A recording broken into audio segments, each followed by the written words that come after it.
দর্শক, আজও বেশ কয়েকটি সংবেদনশীল ফেক নিউজ আমাদের চোখে পড়েছে। আমরা দেখেছি রাজনৈতিক যে গুজব, সেই গুজবের চেয়ে এখন দেশে যে চলমান ডাকাতি, ছিনতাইয়ের মতন সামাজিক অপরাধ, সেগুলো নিয়েই অপতথ্য বেশি ছড়াচ্ছে।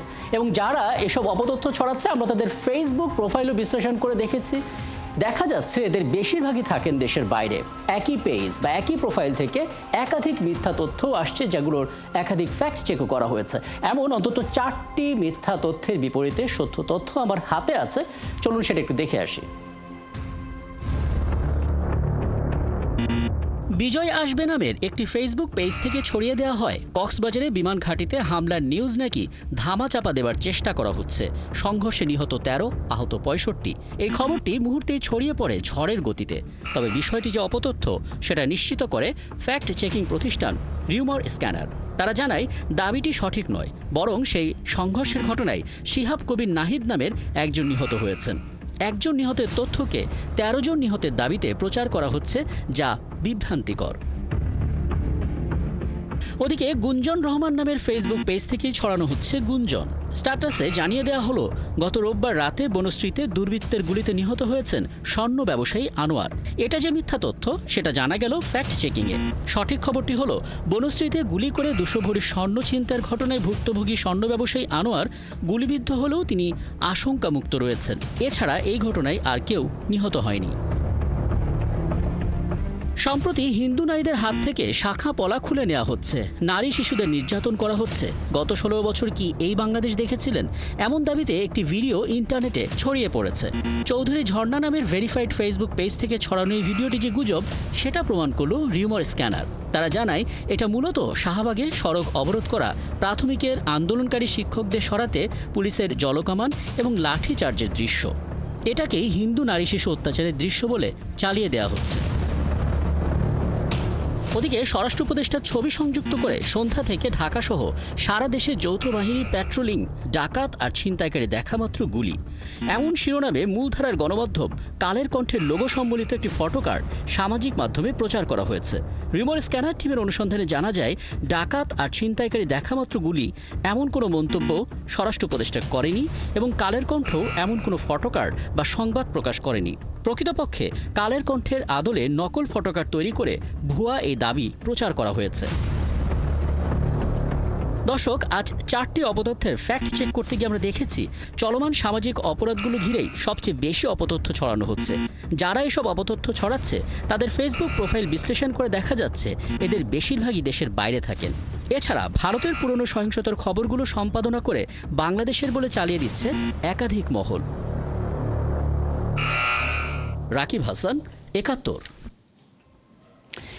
এত মাত্র 4টা, কিন্তু এমন অজস্র পোস্ট আমাদের চোখে পড়েছে যেগুলো চূড়ান্ত অর্থেই অপতথ্য ছড়াচ্ছে। এবং এমন সবচেয়ে সংবেদনশীল কয়েকটি পয়েন্ট তুলে ধরার চেষ্টা আমরা করেছি। এবং যে সমস্ত ব্যক্তি বা প্রতিষ্ঠান এই ফ্যাক্ট চেকগুলো করেছেন, তারা আমাদের সঙ্গে থাকেন, আমরা কথা বলার চেষ্টা করি, সাথে বিশ্লেষণে জানার চেষ্টা করি। আমাদের সঙ্গে সেই হিসেবে আছেন ঢাকা বিশ্ববিদ্যালয়ের রাষ্ট্রবিজ্ঞান বিভাগের সহযোগী অধ্যাপক কাজী মোহাম্মদ মাহবুবুর রহমান এবং আছেন রিউমার স্ক্যানারের ফ্যাক্ট চেকার ইমতিয়াজ হাসান রিফাত।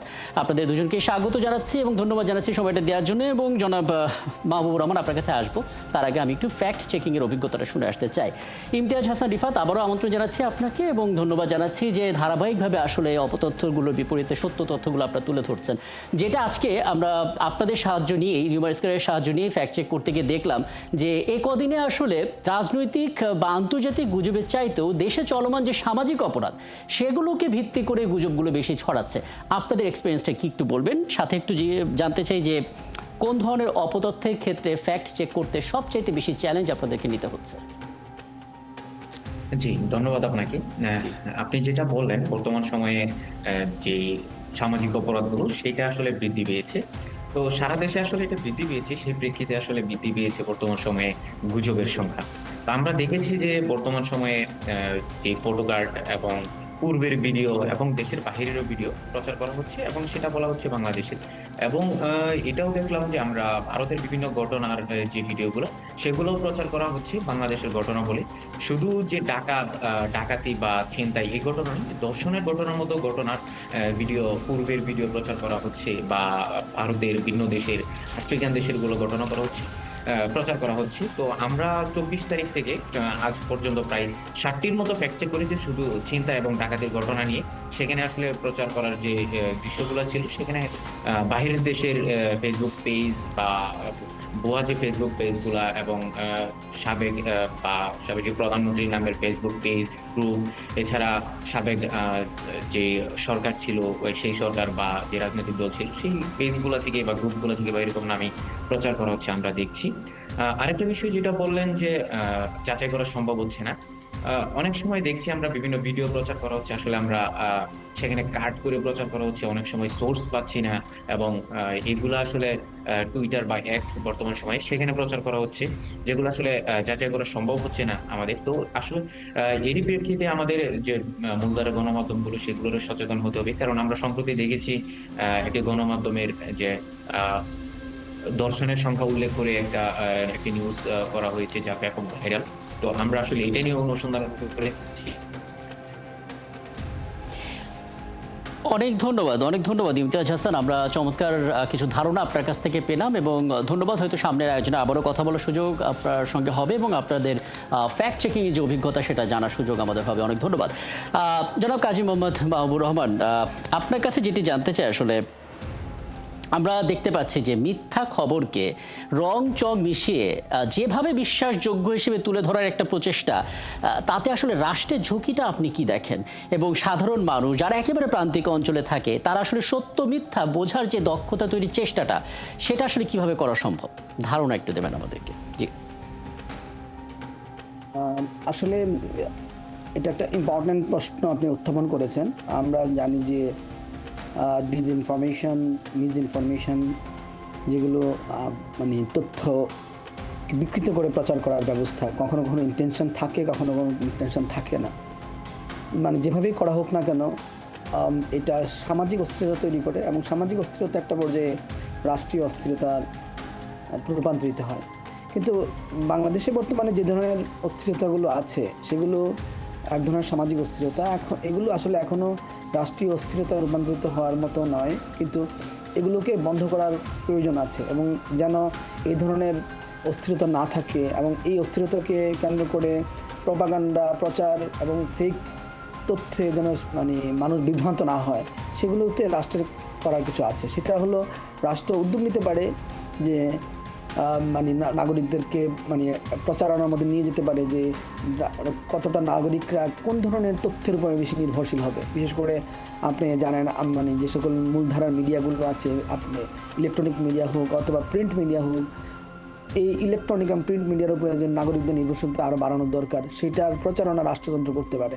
আমরা দীর্ঘদিন যাবৎ রাষ্ট্রযন্ত্রের পার্টিজান তথ্যের কারণে এবং রাষ্ট্রযন্ত্রের সাথে ইনভলভ প্রিন্ট এবং ইলেকট্রনিক মিডিয়ার পার্টিজান তথ্যের কারণে আমরা কিন্তু দেখেছি যে সোশ্যাল মিডিয়াগুলো নাগরিকের কাছে জনপ্রিয় হয়ে উঠেছে। বাংলাদেশেও সেই অবস্থা দেখা গেছে।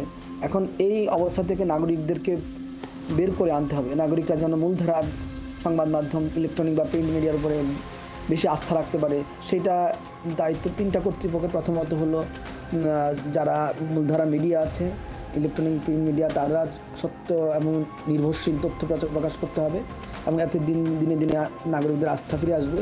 এবং রাষ্ট্রকেও প্রচার করতে হবে যে এই মানে মূলধারা মিডিয়ার যে একটা মানে অথেন্সিটি থাকে, অন্যান্য মিডিয়াগুলো যে সেই অথেন্সিটি থাকে না, সেটাও রাষ্ট্রকে নাগরিকদের মধ্যে প্রচার করতে হবে। তাছাড়া নাগরিকরাও তো এখন এডুকেটেড, বাংলাদেশের এডুকেশনের হার অনেক বেড়েছে।